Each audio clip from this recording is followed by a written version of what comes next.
Camera captured the collision. You can see what appears to be an explosion right there, the distance from this viewpoint.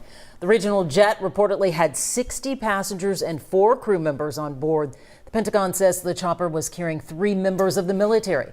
Take a listen to some of the air traffic control communication just moments after the crash happened.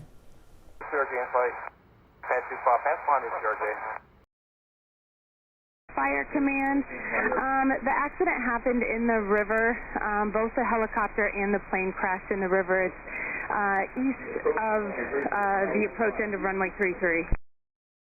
So let's bring in now meteorologist Pat Cavlin, who is a licensed pilot and is very familiar with air traffic control terminology.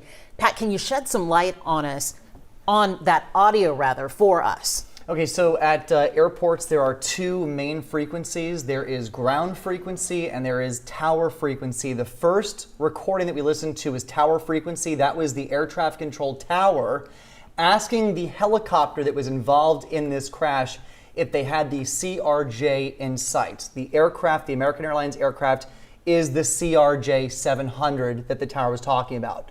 We don't hear the helicopter's response because with military helicopters, they transmit on discrete frequencies that are only, audible to the tower.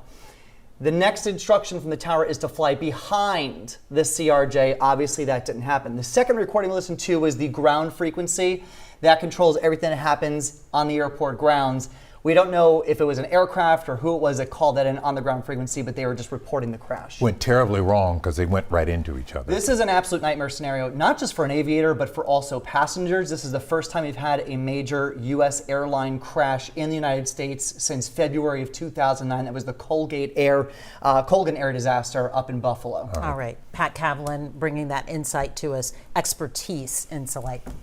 Thank you so much. All right, this is a breaking story. We'll continue to bring you updates throughout the newscast.